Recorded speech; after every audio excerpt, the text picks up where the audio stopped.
뭐 시간을 좀 절약하기 위해서 그냥 좀 캐주얼하게 진행을 하도록 하겠습니다. 뭐 우리 오늘 모든 분들이 뭐 긴 시간 다 토론을 하면 좋겠지만 현실적으로는 어려우니까 일단 저희들이 가장 이쪽 분야에 또 전문가분이 한 분 계세요. 우리 한겨레 신문사 사람과 디지털 연구소의 구봉곤 소장님이 계신데 먼저 지정 코멘트를 먼저 해주시고 발표해주신 우리 선생님들 같이 이 지정 코멘트 후에 나오실 거예요. 나오시면 질문 사항을 주시면 되겠습니다. 먼저 여러분 박수 한번 주시죠. 우리 구봉곤 소장님을 모시겠습니다. 네, 반갑습니다. 세 분 발표를 통해서 저희가 인공지능 시대에 이제 무엇이 이슈가 될지를 그림을 본 것 같아요. 백광수 감독님께서 영화로 이미 현실이 된 인공지능을 보여주셨고, 그리고 두 분 교수님들께서는 앞으로 이제 우리한테 복지 사회에 새로운 이슈가 던져진다. 그리고 로봇 인공지능 때문에 기존의 법률로 설명되지 않는 새로운 갈등 상황과 문제 상황들이 생겨난다라고 하는 것을 저희가 볼 수 있었습니다. 저는 지금 이제 우리가 논의해야 될 것들이 몇 가지 있을 텐데요.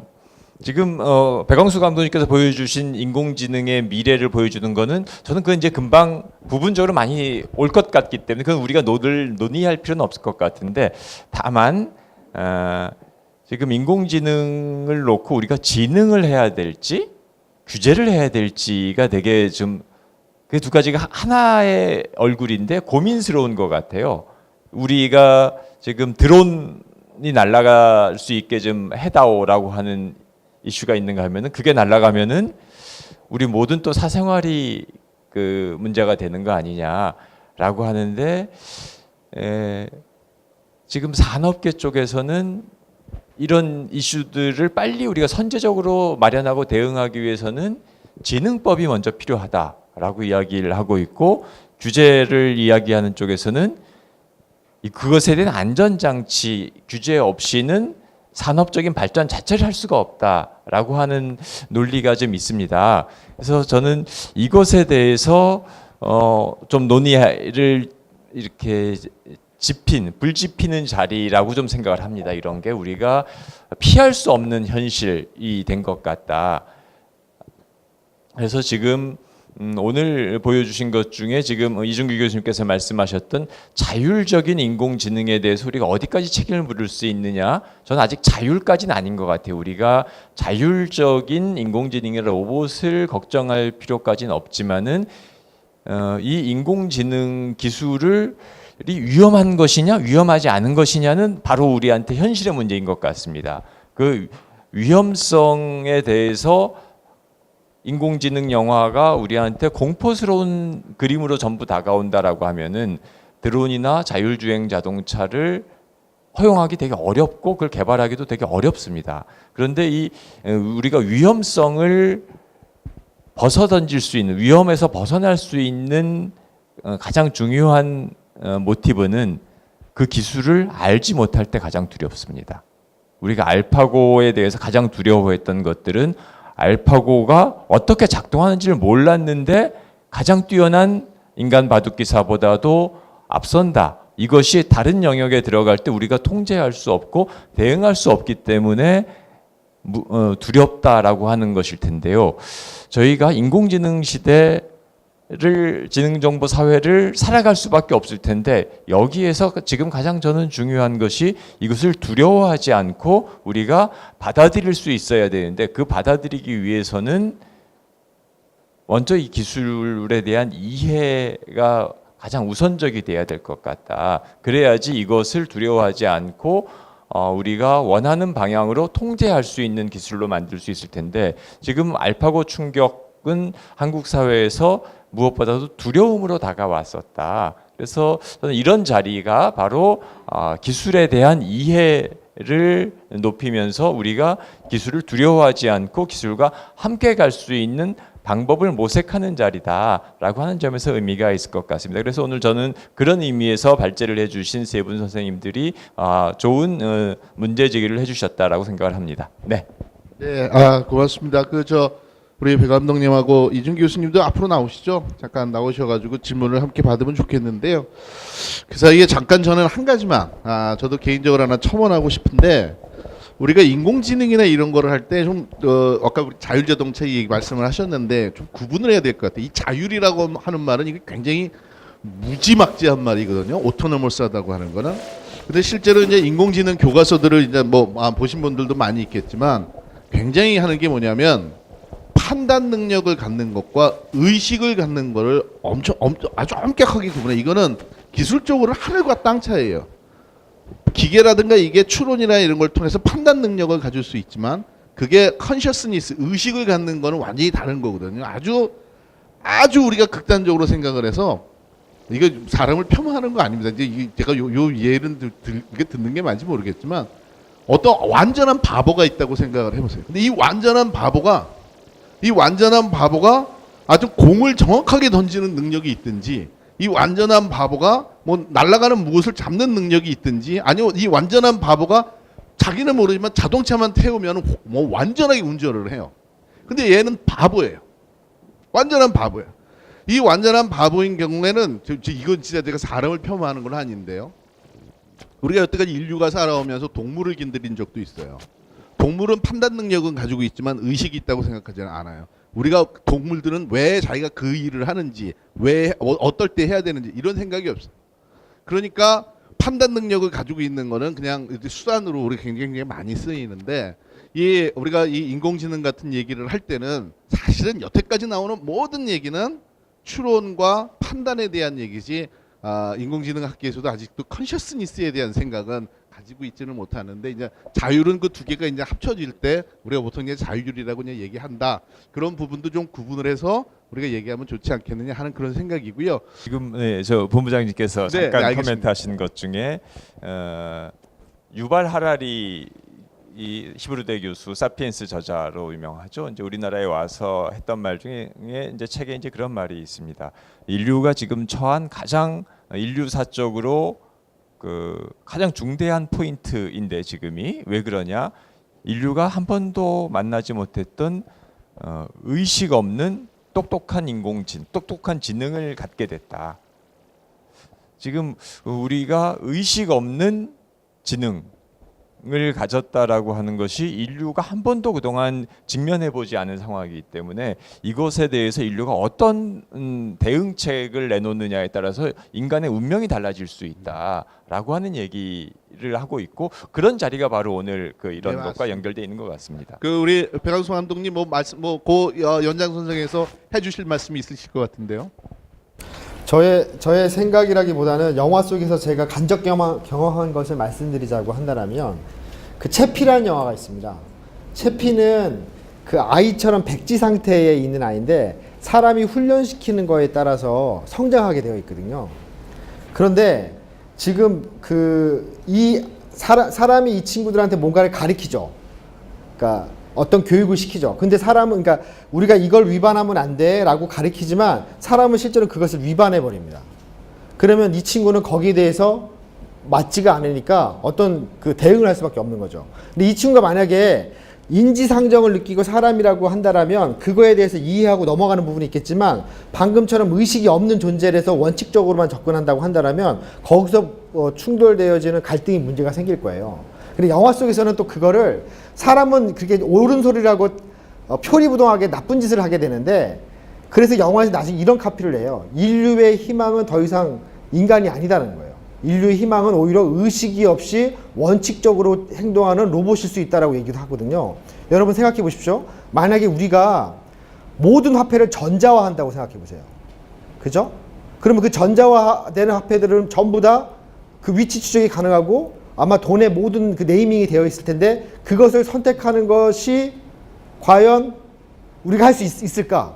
의식이 없는 그러한 그 똑똑한 인공지능만이 그런 걸 할 수 있지 않을까? 오히려 인간은 생각할 게 너무 많기 때문에 그런 사회를 못 만든다라는 거예요. 그러니까 이것은 유발 하라리 교수가 말하는 지점하고 좀 다른 지점에 있지만, 우리가 그거를 단순히 의식 없는 똑똑한 친구들을 배척해야 될 문제가 아니라, 의식이 있지만 뭔가 투명하지 못하게 행동하고 뭔가 합리적 이성이라고 얘기하지만 그 그러니까 겉과 속이 동일하게 행동하지 못하는 어떤 인간의 태도에도 문제가 있는 것 같습니다. 종합적으로 같이 고민했으면 좋겠습니다. 예, 그렇게 말씀하신 게 영화 7번 방의 기적에 나왔던 그 뭔가 이 억울한 그 사형수의 그런 어떤 순수함 같은 거를 그 지향하시는 것 같은 그런 느낌도 드는데요. 우리 이준기 교수님도 하실 말씀 있으신 것 같은. 그 마이크 되세요? 전 의식 문제는 자율성하고 논의에서 하여튼 빠진 부분이 이제 책임 부분인데요. 인간의 경우에는 자율성을 가지고 그 자율성을 위반했을 때 책임을 지울 수 있고 이제 형태는 다양하게 나타나는데 옛날부터 나타나는 게 이제 형벌입니다. 형벌의 가장 심플한 건 고통을 가하는 거죠. 그래서 사람은 고통을 예상하고 있고 그 고통을 가하면 범죄를 안 저지르느냐 그거는 명확하진 않은데 그러한 이 자율성의 대칭에 이 자율성을 지키도록 하는 장치가 있는 것 같습니다. 그런데 기계의 경우에는 이러한 장치가 기본적으로는 없는 것 같아요. 그래서 의식을 넣을 수 있다면 가정을 하고 만약에 느낄 수 있는 로봇이 잘못을 했다. 사람의 사형에 해당하는 것이 이제 폐기 처분인데 로봇을 폐기 처분한다고 해서 로봇이 내가 잘못했구나. 그런 의식을 가질 수 있을까? 그에 대한 근본적인 의문이 들고 근데 그러면 이 의식할 수 있는 로봇을 만들 수 없을 것인가 하는 그런 가능성이 있지 않은가 하는 생각을 해보고요. 그러니까 저희들이 생물체는 이제 기본적으로 고통을 감수하는 능력 그리고 죽는다는 바이센테니얼 맨에서 나온 것처럼 사람과 기계의 근본적인 차이는 그런 고통을 느끼는 능력이 아닌가 하는 그런 생각을 해봤습니다. 재밌네요. 여러분들 뭐 재밌지 않으세요? 그래도 이 순서가 순서니만큼 좀 이렇게 그저 플로어에서도 좀 의견이 나왔으면 좋겠는데 저만의 희망. 예. 아니 뭐 딱히 의견이라기보다는 아까 말씀하셨던 내용들에 대해서 갑자기 떠올랐는데요. 그러니까 자율주행 차량에 대한 그 사고 발생 시 책임에 대해서 소유주에게 책임을 묻는 것에 대해서 이제 불합리하다는 말씀을 하셨는데 갑자기 떠오른 게 강아지가 사람을 몰면 개 주인이 책임을 지잖아요. 그것과 어떻게 같은 맥락으로 생각해 볼 수 있지 않을까 그런 생각이 하나 들었고요.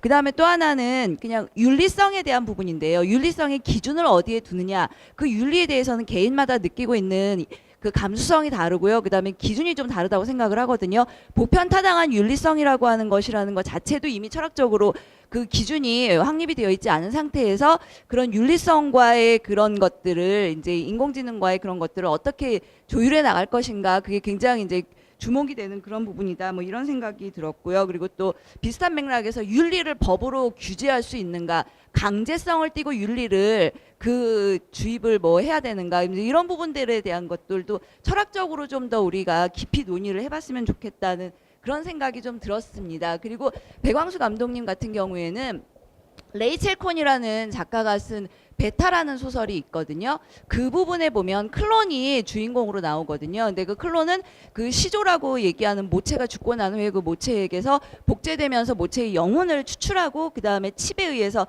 행동을 통제받는 그런 존재들이거든요.